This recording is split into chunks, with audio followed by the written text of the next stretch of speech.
if you want to take a moment just to realise how much of a scum Angelo actually is as a character, oh my god. But then, by the first 5 minutes, I was just like, that is one way to start. In a sense, JoJo kind of explains the different things he actually did to like different people and how you actually became this scum, how you became this person.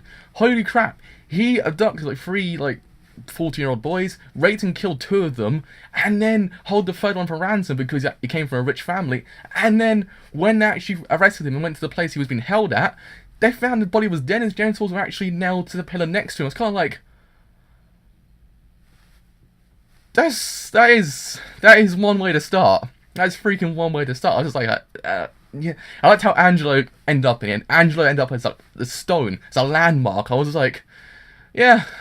It kind of fits Morio in a way, in the sense Morio is this really, really strange place. It kind of fits the mood of the actual place itself. Well, yeah, you actually became a stone man, a stone. I thought that's pretty freaking cool. But I always like to say, as time went on in JoJo, and as soon as Season 2 of Part 3 actually hit in Stardust Crusaders, the actual stands themselves became more threatening and became more and more, like, life-threatening, since as you would realise, people's lives are in danger as they're fighting these stands. And goddamn it, Angelo's stand Aqua Necklace was freaking intense. I was just like, my god, he can go through literally any object that's water, since if it's water, you can go through it. So basically, Jotaro and Josuke was screwed inside the house, because at one point, basically, it started to rain, and then Jotaro's all like, oh, he's not waiting for the moment that we actually start drinking something, he's waiting for the rain, because then he actually can pass through instantly. In a sense, it's like, oh my god, that he's really, really hard to kill, in a sense. He's actually that one kind of enemy that, even if he can actually go through steam as well, he can actually become steam and just go through, like, he almost went to Josuke's head as well. I was like, whew, it's like, freaking hell, Crazy Diamond came and saved it. I was like, oh my god, I actually quite liked it, because it was just one of those things that just shows you how formidable sometimes the stands actually are. They can actually be really freaking threatening. Also, I liked how Josuke actually took him down, and he actually kind of shredded a rubber glove and put it down his throat, and I think in turn he actually kind of fixed it up, and then basically Crazy Diamond pulled out his throat and he actually captured Aqua Necklace in there. I was just like, that's creative. That is freaking damn creative. I quite like that. But the beginning part of it was like, whoa. You can also find out that Ryuhei, basically Josuke's actual granddad, so Ryuhei basically was actually the person who, I'm guessing, captured Angelo. So we kind of find out through that actually Angelo and him have a past, and Angelo actually goes and kills Ryuhei, and I was like, oh, okay, because he actually poses as his drink, since we actually know that Ryuhei actually likes a glass of brandy when he comes home from his shift. So he actually poses a drink, because Josuke originally actually kind of put Aqua Necklace inside his flask, because he actually, what happened was in the beginning of the episode, Angelo actually kind of put his Aqua Necklace inside the actual milk, posing the milkman gave Josuke's mum the actual milk, but Aqua Necklace was actually inside it, waiting for Josuke's mum to actually drink it.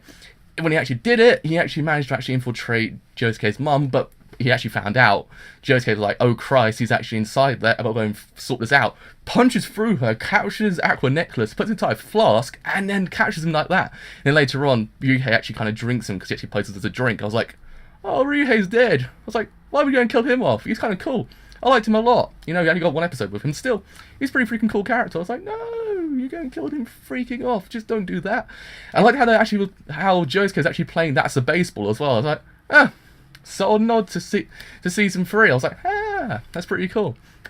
But yeah, overall, freaking great episode. I'm kind of realizing slowly that actually Jotaro's hat has become one with his head. So it's actually just one thing. Like, it's just not, you can't actually see where the hat begins and his head ends. It's just one thing. I was like, Jotaro, mate, is your head alright, or is it just a hat? Is it just a hat, mate?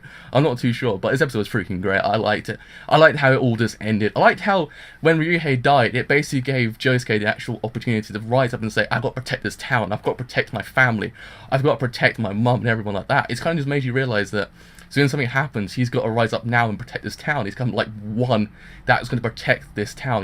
He's become the force to be reckoned with, because he's got Crazy Diamond, and Crazy Diamond is freaking cool.